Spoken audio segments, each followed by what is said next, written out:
बिहार विधानसभा उपचुनाव को लेकर सियासत गरमाई हुई है। उम्मीदवारों को लेकर एक तरफ एनडीए निश्चिंत नजर आया तो दूसरी तरफ महागठबंधन का बंधन तार तार हो गया और राजद और कांग्रेस आमने सामने आ गए।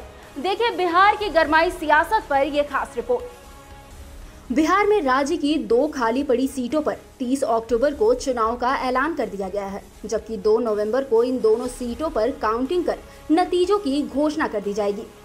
बिहार में उपचुनाव की घोषणा के साथ ही सियासी सरगर्मी भी तेज हो गई है और कल तक तेजस्वी को मुख्यमंत्री बनाने का दावा करने वाली कांग्रेस अब राजद को चुनावी मैदान में चुनौती देने को आतुर है। दरअसल ये दोनों सीट कांग्रेस के खाते में थी, लेकिन राजद ने कांग्रेस से इतर इन दोनों सीटों पर अपने उम्मीदवार उतारकर अपने ही सहयोगी कांग्रेस को चुनौती दे डाली। कांग्रेस ने भी राजद के खिलाफ अपने प्रत्याशी उतारकर राजद को यह संदेश देने की कोशिश की कि यह राहुल गांधी का कांग्रेस है, जो चुनौतियों से पीछे नहीं भागता बल्कि उसे स्वीकार करता है।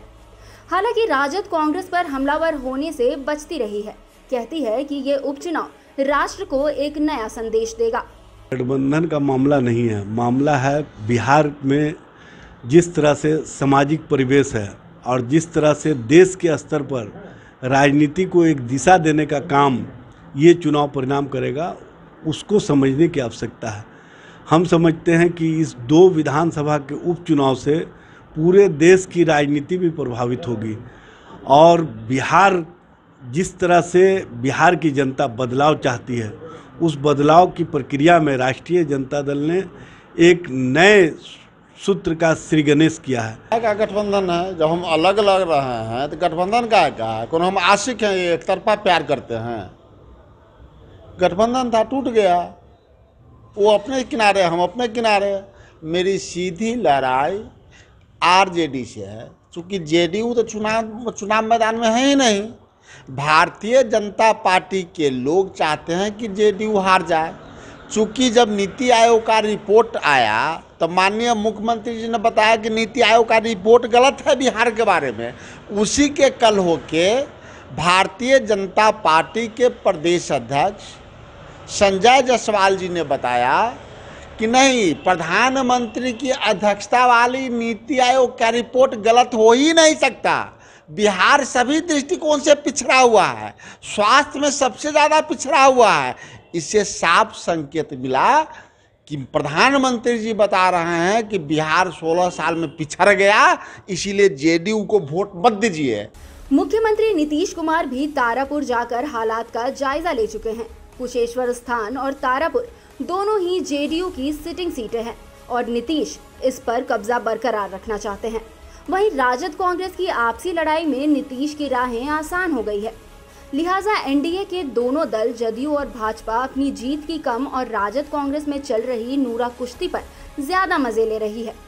देखिए, महागठबंधन से महाठगबंधन कह दें, महास्वार्थ बंधन कह दें, जब इस तरह के स्वार्थ का होता है तो वो जनता के लिए नहीं, आपस में वो देखेंगे तो अपनी अपनी कैंडिडेट खड़ा करते हैं, उससे मुझे मतलब नहीं है।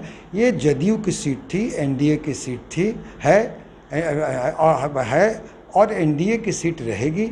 हम प्रचंड बहुमत से दोनों उपचुनाव में जीतने वाले हैं।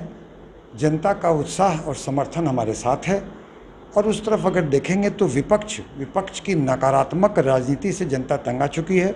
विपक्ष में अपने स्वार्थ के लिए जो मतों का बखराव परिवार का देख लें, अगर राजद में देख लें तो परिवार में राजकुमारों में द्वंद्व, अगर महागठबंधन के घटक दलों के देखें तो आपस में स्वार्थ के लिए लड़ाइयाँ।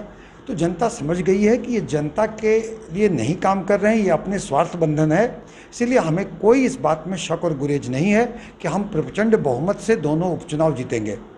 ये जो है अपनी इज्जत बचाने के लिए, जब कांग्रेस का सीट को राजद ने जबरदस्ती छीन लिया तो अपने इज्जत बचाने के लिए ये सांप नेवला दोनों जो है एक ही लकड़ी पे बैठे हुए हैं।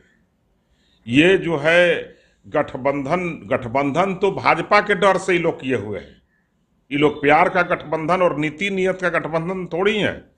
राजद तो कांग्रेस का विरोध का बना हुआ है, जेपी जी के आंदोलन से लालू जी का उपज है, लेकिन ये भाजपा के भय से ये लोग का गठबंधन बना हुआ है। जिस रोज भाजपा का भय समाप्त हो जाएगा उस रोज गठबंधन रहेंगे।